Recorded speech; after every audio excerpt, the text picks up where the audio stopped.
we are a beyond left-right coalition of people who are interested in peace and prosperity. So Right. just to clarify that. Right. No, and that's what I I said don't before. consider I myself a actually libertarian, don't care but what people's reasons are for not wanting to expand American empire and for wanting to rein that in and end the military industrial complex. I don't care what people's reasons are. Then if that's what you're wanting to do, then we're on the same team. yeah, exactly. Yeah.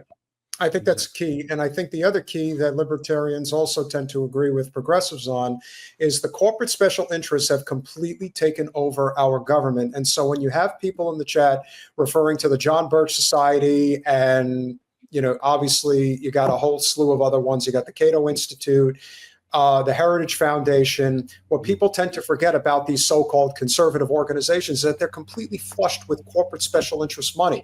Do you think that the Center for American Progress does anything to advance populist left political ideology? Of course not. Neera Tanden is one of the biggest scumbags in all of DC. Everyone knows it. It's not a secret, just like John Bolton may be the biggest scumbag in all of conservative politics in DC. And these are all these are all hired goons, if you will, for the corporate cause. Unfortunately, as you know, this makes up the overwhelming majority of people in Washington, DC. They're not the exception. They are the rule. So our goal is to figure out how to bring the exceptions together to make us the rule, which is why, as Jen and I have been working on behind the scenes, as you know, we're trying to bring the Ron Paul Institute, Daniel McAdams together with Medea Benjamin and Code Pink. And that's just the start. But if we're going to figure out ways to coalesce and make change in this country, it's not going to come from separating ourselves because on a handful of issues, we can't agree. That's not what we're fighting for. We're trying to save our republic right now. And I'd like to think that there's far more people that actually want to save it than don't. The people who don't want to save it are the ones that are sitting up in the ivory towers who really think that there's no way they're ever going to get touched. That's about it. Outside of those guys, I think most people are concerned right now. Yeah, and the Cato and Heritage types. I mean, you're right. I mean, they have corporate donors knocking down their door. I can assure your viewers that we don't have corporate donors knocking down our door. If they're knocking down our door, they're trying to get us arrested or something, I mean, that's where the money is, man. That's what it's all about. It's corporate welfare. It's welfare for the rich. That's what it's all about. You have I can't tell you how much it irritates me when you see conservatives bragging on the floor of the House. I was able to block this swimming pool for inner city kids. I saved $100,000, and then vote for the next military budget or something. Right. I mean, it's just vomitous, really. But that's what they do. I mean, that's what it's all about. Well, that was the original. Well, no, my original assessment of Doge and what bothers me about it. I have no problem with the idea of efficiency. I think efficiency is a good thing. If you do not start with the Pentagon, you're wasting all of our time. You're wasting our time. And the rest of that is just what it looks like to me is Elon Musk just sitting there as somebody not from this country, just going through our purse and taking out what works for him and getting rid of everything else. Like he's just helping himself to our wallet. Yeah, I mean, there's probably plenty to blame about him. He seems like an odd person. I find him interesting, but odd. But I mean, I think I would also put a lot of blame on Congress because they got the conversation going. They got the efficiency conversation going, which is great. Of course, the right wing wanted to frame it as those crazy leftists are spending all our money when they love doing it themselves. But Congress didn't step up. And that's when Massie, who's hated, by conservatives in America, or at least a lot of them on Capitol Hill, he said, hey, guys, this is great. But unless we codify this in law, it's just going to go by the wayside. And here we saw it. We saw the omnibus pass that just funded everything up to the old levels. And so it looks like smoke and mirrors. You got to cut that money out. I think all three are in agreement that Massie should run for the U.S. Senate. I think he can win. And I also think that they're going to throw the entire kitchen sink at him to try to prevent him from coming in. How much greater of an impact do you think his non-corporate civil liberties policy as a representative could take off in an even greater way if he were able to get to the upper chamber? Yeah, I mean, to be honest, I hate even to articulate this, but I would worry for his safety if he did something like that. I mean, I think there are people who would want to take him out for that, and it's dangerous to do that.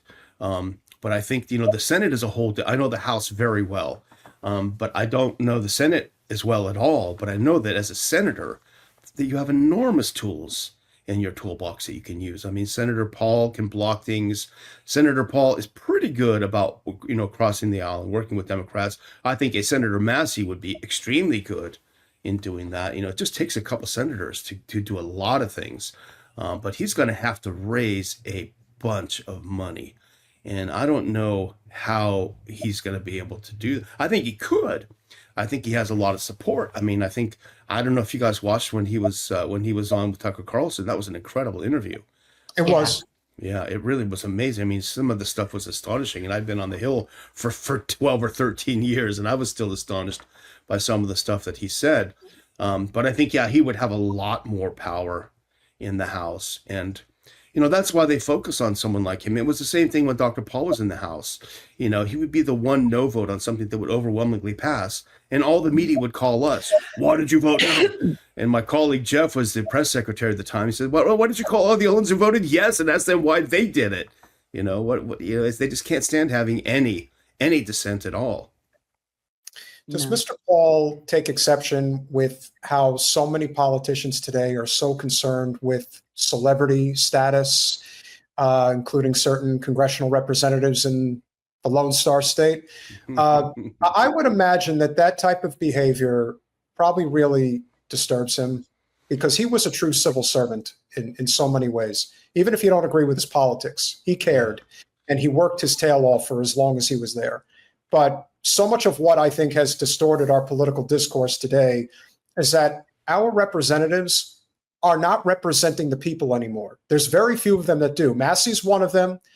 We have a handful in the left side of politics that are not corporate bought, but overall, it's terrible. We were saying the other day how when Medea Benjamin, I asked her, how many congressional representatives would you say are on the level? She said about 20. It's about 20 of them that are decent people. And then I said to Jen, and so that accounts for about 5% of Capitol Hill. So when you really think about it, it's very small. Yeah. So I'm curious what you think, and perhaps what Mr. Paul has maybe shared his thoughts on, because you guys do a podcast. By the way, links are in the description for Mr. McAdams and his organization. And please subscribe to their podcast with former Congressman Ron Paul. What is your thoughts regarding how our politics have changed so much in terms of the culture over the years? Yeah, I think, I haven't specifically spoken with him about it, but I know that Dr. Paul is a person who I have rarely heard even utter a curse word. Maybe the D word under his breath when smoke's coming out his ears, So I think, and I can maybe I sound like a boomer, and I'm not. But I really find myself personally depressed when I hear the bad language coming out of people on the Hill. The way they talk to each other. This is on both sides. And I won't name names, but you guys probably know who I'm talking about. But all the foul language, all the lack of decorum, when again, I sound like an old. I guess I am an old guy. I don't know, but when we were working on the Hill, I mean, people that worked hard, like Dennis Kucinich. I mean, he was like you say about Dr. Paul too. He viewed public service as he was genuinely was in it for public service, and he worked his butt off. He and his team, they were always coming up with, like right now on Yemen, I guarantee he would have had a resolution, a privileged resolution on the floor, and he would have been getting together 5 or 6 members from Republican and Democratic Party, and a war powers resolution, which enables you to put down a privileged resolution, and have it automatically go to the floor. We did that over and over for Iraq, and he would have thrown something like that together. And if it didn't work, he'd do it again the next week or the next week, and that's how it worked. I don't see anyone doing that now. Things seem to be a lot more highly politicized, and I admit I don't watch the House as much as I used to, so I may be just sort of reacting from a distance. But it just seems like everything's out for, I'm going to put a point on this side and a point on this side. And, it's quite depressing. Yeah, it's completely tribal. Everything is tribal. Everything is theater. Nobody is actually seeking to get anything done. And we're watching the implosion of capital and American empire. I mean, it's really gotten just too far. Pigs get fat, hogs get slaughtered, and there is nobody hoggier than us. And that is what is happening. When you are a civilization that spends more money and resources on conquering other people instead of taking care of your own people, you're losing the plot, right? Like, so it's only a matter of time. But yeah, no, people are just getting nasty and mean and tribalist and name call. It's so ridiculous. But it's because people are so confused and unhappy, and they don't know, and it's uncomfortable, and they're scared, and they don't know what to do with themselves. So most people lack any sort of like reasonable, like emotional maturity to recognize that, and they just start calling names.